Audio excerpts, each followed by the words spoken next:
Hey guys, welcome back to my channel. Happy 2018 to all of you. I have a feeling that this is going to be one amazing year. Today, I'm going to be sharing with you my body journey, how I lost 14 kilos in a year. I learned so much not only about fitness and nutrition, but learned so much about myself and what it really took to get to this point. And I just want to share that with you. Let's get started.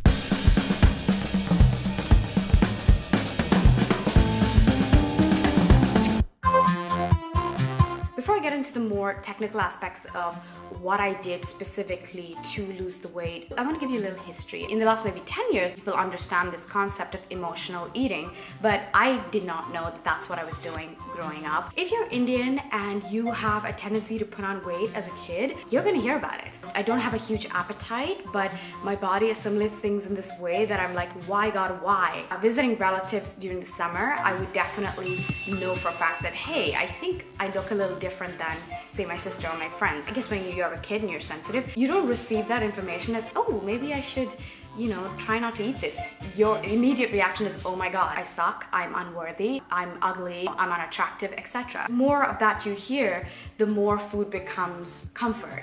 And it's this vicious cycle. Although in my inner circle, things were great, and I felt very accepted, being out in the world and meeting new people was not easy if you're overweight. Definitely, it's something that people remark on. So I think that I definitely held on to that literally in my body. And it took me a long time to realize that I need to let all that go. Maybe it's time to not feel so sensitive about it. So what was different this time? When your husband drops 40 kilos in front of your eyes and transforms himself, you have to take a moment and say to yourself, enough with the excuses. I mean, cut it out. Let's do this. Let's finally do this.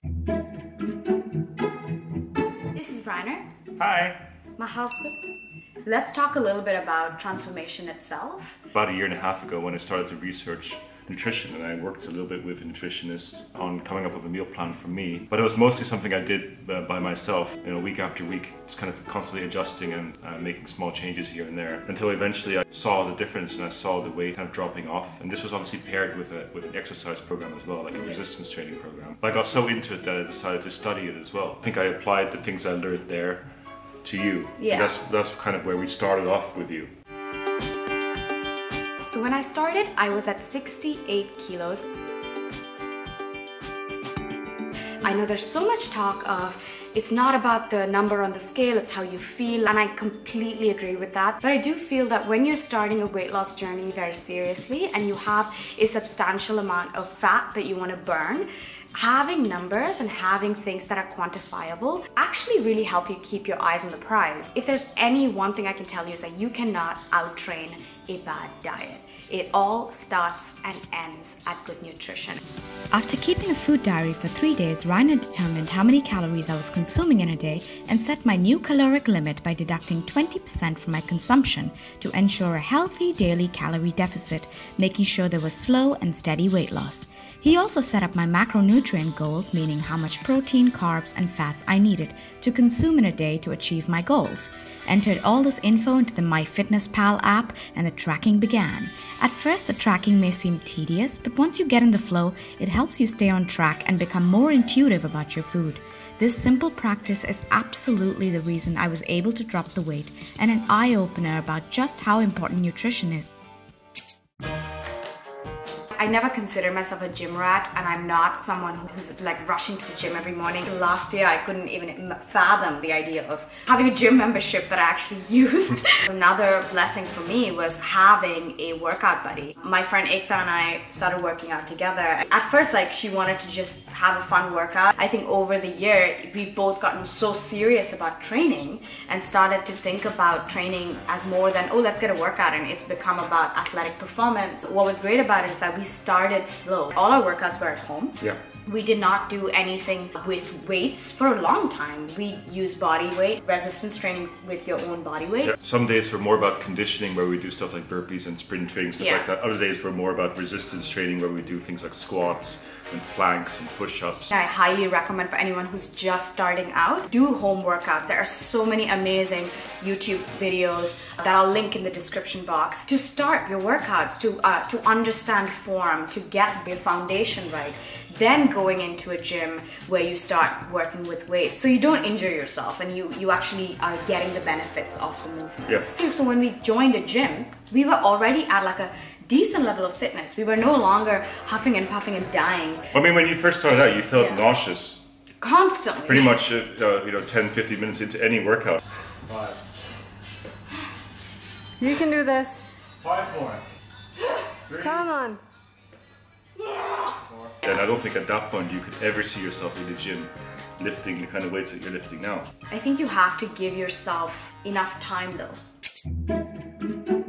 Because you watch so much of it in like montages and like films, you think it just happens in this flash and it's like super sexy. But it's really difficult and it takes a long time. I can go back to every time I've written in my diary, oh, this is the day I'm starting.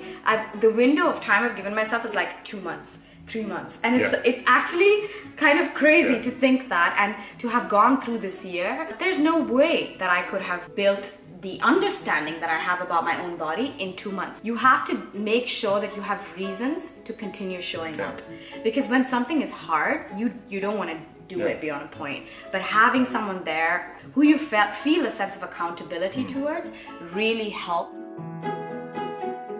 When you look at your end goal, like, oh, I want to lose 40 kilos or 50 kilos. It's a big one. It seems impossible, and the temptation to give up is so huge when you're only losing, half a kilo a week, or it will take forever to do. So if you break it up into smaller goals, it becomes a bit more manageable. And before you know it, you've actually achieved one of those first small milestones, and that will encourage you to keep going, and will actually give you the confidence to believe that it's actually going to work for you. I think one of the goals that I had last year was to get a pull-up. It was laughable, the place that I was at when I first tried to do a pull-up. I could not even hang on the bar. But that's where I started as well. I think you start off not even being able to hang on the bar. And to be able to now do 2 pull-ups in a row is just mental. The main thing to remember is that enjoy the everyday as opposed to getting obsessed with the milestones, because those will come and go. Before you know it, if you've achieved something, you're already looking ahead.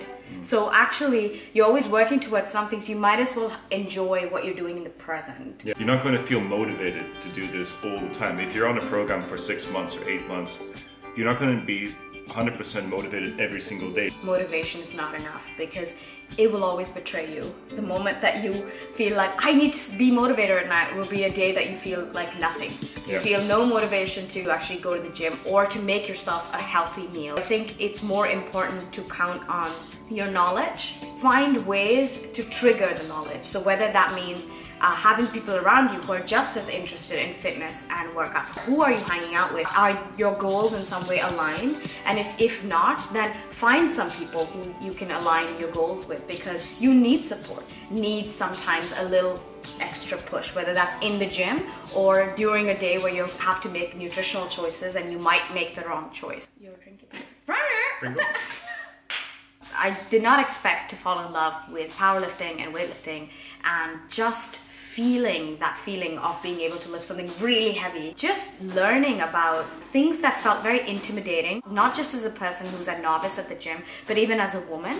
It felt so empowering to be able to actually, in a very specific way know that I am strong, and I encourage every girl, woman out there to lift weights and to be open to it. And I think there's so much talk about like, oh my god, if I lift weights I'm gonna get really bulky, and I don't want to be bulky. And to get bulky you have to work so hard, to work for years to get that kind of body. It's such a multi-dimensional style of working out. I didn't know that I had that in me. Thanks to this guy, like, we really pushed ourselves. I think having a coach that will push you outside your comfort zone in a very kind way is really great. If you work yourself up to a point where you're like, okay, now I need extra help, find a coach who inspires you, who will see things in you that you don't see in yourself, because those are the things that transform you and really take you to a place that you never thought you'd be.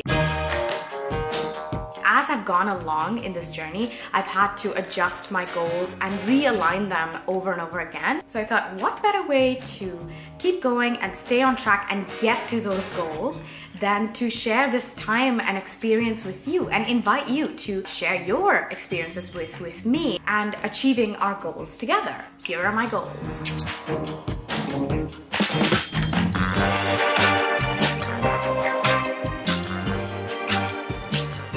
We'll obviously be documenting this time and we'll continue to give you updates along the way. These are the goals I'll be working towards.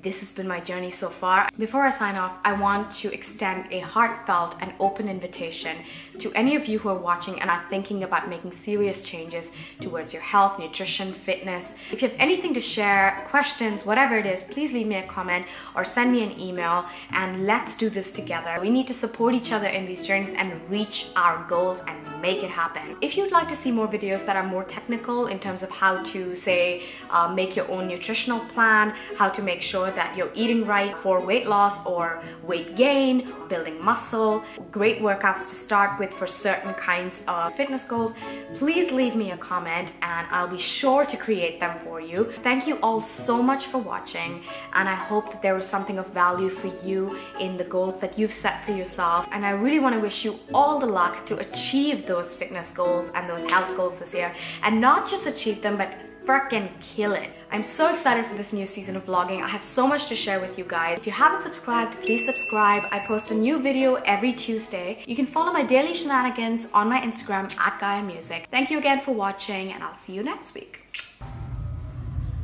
Guys, ready?